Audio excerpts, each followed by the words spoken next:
What is up, guys? So today I'm going to talk about how I lost weight from when I was an alcoholic drug addict. Few people have been asking me, how did I do it? Should do a video talking about it. The trouble is, it don't really get big views when you talk about this sort of stuff, but I feel like I've got something to offer. You know, I don't want to be a channel that just talks about the same thing all the time. You know, that just makes a name for myself doing drama, talking about other people. I feel like I've got something to offer because I've been there. I know what it's like. I've been through long-term addiction. So I share my struggles and I also share my victories. Now, I've been both sides of the equation when it comes to losing weight. I've been painfully, dangerously thin. I weighed about 7 stone when I was a heroin addict. I was one step away from death. My nose was massive because all the skin was stretched back on my face. You could see every single bone, every muscle in my body. I was on death's door. I was eating like maybe one or two fruit corners every couple of days, and that was it. So I've been on really skinny, but I've also been painfully fat, dangerously fat. Before I lost all the weight this time, I was an alcoholic, drug addict, smoking crack. I was on pregabalin, gabapentin, Valium, Xanax, and I was drinking between 10 and 20 cans of beer a day. Now, when you're smoking crack, you can't eat proper food, and all the beer, all the sugar in the beer, I just bloated to be massive. I was like 2 smoking sheriffs. I was I was phenomenally big. I was massive at the time. The belly was phenomenal. It defied the laws of physics. But yeah, I was really, really fat. And people say, "Oh, well, you're a crackhead. You're not fat." Which, you know, I understand that, but the reason I was fat is because when you're on crack, you can't eat proper food. So I was getting calories from the alcohol, the 10, 20 cans of beer a day, and you can't eat like Sunday dinners or fish and chips. You can only eat cakes and biscuits. So I would be smoking crack all day, drinking alcohol, and then on a night time, I would just gorge on like cheesecakes and biscuits and just absolute rubbish. So I ended up, I was just massive. I was really fat. All my ankles were swollen up. They were all bruised as well. I could barely move. I once fell off out my bed and I could hardly get up. I was that fat. And I remember once I saw a meme of this big fat guy, and it was at the fridge with his big pot belly hanging out. And I can't remember what the meme was. But I laid on my back in my bed and I puffed my belly out. And I couldn't see forward. I couldn't see anything, only my massive belly. That's how fat I was. So I was dangerously fat. And when I got clean and sober, I had to lose all that weight. And there's been a few people, you know, that've been there. When you get sober, you rediscover foods, you overdo it, you start eating, and you gain weight. So I thought I'd share on how I lost my weight. Now, I gave myself, it's basic math, really. You've got to eat less and exercise more. It's simple, really. But what I used to do is I put myself on 1,000 calorie a day diet. And this is just the way I did it. It's not the correct way. You know, it's not the right or the wrong way, because I'm sure someone will disagree. This is just the way I did it. I got clean and sober, and I put myself on 1,000 calorie a day diet. And I was eating. I would wake up in the morning, I would eat nothing. And then I would do some digging in the garden, they call it fasting cardio. So you're burning up calories from the day before.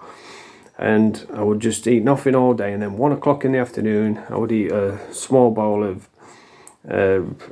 porridge or multi-Cheerios, you know, just a somewhat basic, somewhat healthy bowl of cereal. And then I used to eat between 1 and 3. So I'd have a small bowl of cereal at 1, and then 3. My meal of choice, what I had for like 6 months straight, was boiled rice, a bag of boiled rice, 2 eggs mixed into it, and half a tin of beans, and that was it. And then if I got really hungry, I would have like a small bowl of custard, which is a good tip. Have some custard, maybe put a sweetener in it if you want it to get sweet, and used skimmed milk.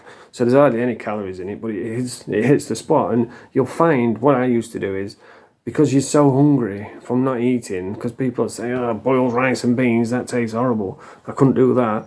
But when you've not had when you're that hungry, you're that starving, that I tell you, boiled rice and beans taste like pizzas and kebabs. It's absolutely beautiful because you're so hungry. And yeah, so you'd eat between 1 and 3, less than 1,000 calories, and then in the morning, I would dig the garden and do some fasting cardio and just, get a dog, take a dog for a walk. I'm going to say, what are you looking at? I think there's a local ghost in the house. Dog's looking at something. But yeah, so I would have boiled rice and beans, and then fasting cardio, dig the garden, take the dog out, and the weight just drops off. You don't even notice it as well, because I still feel like I'm overweight now. I'll look in the mirror and you see like a little extra chin, and you see because I got so fat, it's like when women get pregnant, they get fat and then they have the kid, and then the skin's stretched. And I've got that around my stomach a little bit, not really bad, but it's a little podgy still because the skin's stretched. There's nothing I can do. But I was thinking, I'm not losing any weight. Why am I not losing any weight? I'm doing everything right. But you are losing weight, you just don't notice it. You notice it in your face to begin with. But it feels like there's nothing happening because you're looking at yourself every day. But if somebody comes in who hasn't seen you for like 6 weeks, they'll be like, fucking hell, you've lost weight. And that's what happened to me. I was hitting it that hard that I lost too much weight. And I started looking like an addict again. And people were saying, are you back on drugs? I'd be like, no, why? They say, you fucking look skinny as out. And people started calling me Tim Westwood. saying you look like Tim Westwood. I'm like, okay, I've got to gain some weight now. That's not a good look. And what happens is, probably the first 6 weeks is the worst. But then when you get used to it, it's not that bad. And your stomach shrinks. And now I can eat what I want, but like if I ordered a big pizza from the pizza shop, and I'd be sitting there thinking, I'm going to eat the whole thing, I'd have like 2 slices and I just can't eat anymore because your stomach shrinks. So you've got to get past that barrier. And what I love doing is watching Dr. Now, My 600 Pound Life. I love watching that show. And I love watching it because some people succeed and some people fail, and I love watching both sides. Like the thing what annoys me is when they go on there, right, they'll go in, they can barely walk, they flop themselves on the scale, they've got the oxygen mask, you can see they're not having a good time, they're not having a good life, they're not living their best lives. So they'll weigh in, and then they'll talk to Dr. Now, he'll say, right, we're going to put you on a 1,000 to 1,200 calorie diet, high protein, low carbs. Can you do this? Can you do that? And they'll say, yeah, I'm going to do it. And then they'll go away. They'll just eat what they want. They'll not exercise at all. They'll just whinge and moan about it. Say, I'm in pain. I've got bad back. I can't. And then they'll say, we're going to, right, we'll get you some salad. We'll get you some. They're like, oh, no, just this once. I just need some kebab and all that sort of stuff. And I can always tell. And then they'll go back and they'll weigh in and they'll not lost no weight. And they'll be like, I don't understand. It don't make sense. So, well, and they'll say to Dr. Now will say, what went wrong? And they'll say, I followed the diet plan. And he'll say, well, are you going to argue with the scales? And I can always tell if they're stuck to the diet or not, because they'll video of them and they'll have like the healthy meal, what they've prepared just for the camera, to pretend that they're sticking to this diet. And if they're sticking to this diet, right, this salad what they've prepared, this fake salad, they will eat that and they'll just scoff it down. They'll be like, fucking hell, that was the best salad I've ever had. Because they're so hungry from sticking to the diet. But if they take that salad, have a little bit and then say, I'm done, I'm like, yeah, you aren't stuck to this diet. If you had, you'd have fucking demolished that bowl of salad. And they just, it's fascinating to me because it's like they're delusional, they're saying, there was one woman yesterday I was watching it, she was fat as a pig and she'd been eating just non-stop pizza and brownie cakes, done nothing. But then she's gone to Dr. Now's and saying, I wake up, I have 1 boiled egg, and then for dinner I have an orange. And she's gained 20 pounds. It's like, you're lying, you're delusional, this is not the truth. And it's fascinating to watch. But I also like it when they succeed, when they go, and there was one guy on there, and he went in and he says, yeah, I'm going to do this. You can see straight away if they're motivated. If they're not, they'll start making excuses straight away, saying, well, what happens if I don't like this food? you know, and you're defeated already. But you'll get some that go in, and the one I watched a couple of days ago, he went in and Dr. Now says, well, do you think you can do it? Do you think you can lose 40 pounds? And he says, I'm going to lose 50 pounds. And he went away and he put the work in. You know, he cut his food down. You saw him waddling in the street. He could hardly fucking walk. But he was trying, and he was doing it. And I love watching that, you know. I just love seeing people succeed when they've got a problem and overcoming adversity. That's why I say to people, you might be feeling like after long-term addiction, you might be feeling like you're not enough, like other people are better than you because of what you've been through. But when you think about it, just think of what you've been through, what you've overcome. I mean, would you rather sit in a room with some bloke or some woman that's got perfect life, perfect kids? You know, do you want to watch them on Facebook with all the perfect pictures, with all the money, all the cars, and how great the holidays they go on, and they're posting pictures of the restaurant meal? Would you rather sit with someone and listen to all that, or would you rather sit with an ex-junkie who's been through some shit, you know, who's been to prison his whole life, who's been fighting the system and trying to survive? And I know which one I'd rather sit and listen to. But yeah, I love it when they succeed, when they go away, they grind, they put their work in, and they come back and they weigh themselves as lost 100 pounds. And honestly, I feel like jumping in the telly and just shaking their hand and saying, fucking well done, mate. And yeah, that's why I love watching my 600 pounds.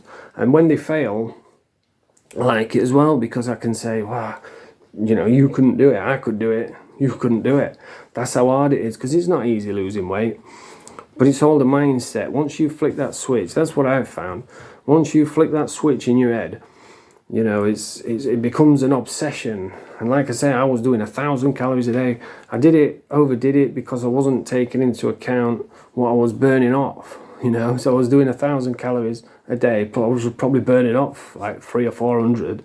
So realistically, I was probably on like 600 calories a day. So I really overdid it, lost loads of weight and got too skinny. Whereas now, I eat what I want. My diet now, I wake up, and I've done this for the last 2 or 3 years. I wake up, I have a bowl of blueberries and maybe grapes or a bit of melon, just a small bowl of fruit. And then for dinner, about 1, I'll have a bowl of multi-Cheerios, maybe a couple mini shreddies thrown in, and then just whatever I want for my tea. And yeah, so I'm not overweight now, I'm not underweight. I do feel a little bit overweight because of the extra skin, you know, the sagginess. It does me in, but there's nothing you can do about extra skin. You can't burn it away. So you just gotta live with it. What I do need to do though, I think I need to get a suntan because I'm white as hell. But that's what comes with suffering your whole life, being homeless, you know, spending half your life in prison. There's no sunlight in prison. And it really annoys me when people come following me around the shop. Every time I go into a shop, there'll be some foreigner following me around everywhere I go. And they'll be there, like, I just feel like fucking throwing him on the floor. Get away. I can't help the way I look, you know. I can't help that I'm pale-faced. I've got that ashen drug addict look. But yeah, anyway, that's how I lost weight. And it's all a mindset. If you feel like you can't do it, I always tell people the very first step to changing your life, whatever it is, alcoholism, weight, drug addiction, the very first step is you have to convince yourself that you can do it. Because I spent a long time convinced that I couldn't. You know, I spent a long time convinced that I was too far gone. There's no way back. I was on 5 different drugs. I was an alcoholic. I was massively overweight. I couldn't do it. I can't do it. Until I did, you know. So yeah, you have to convince yourself and just flick that switch. But anyway, if you like this video, press the thumbs up, subscribe to the channel. Nerf the pop.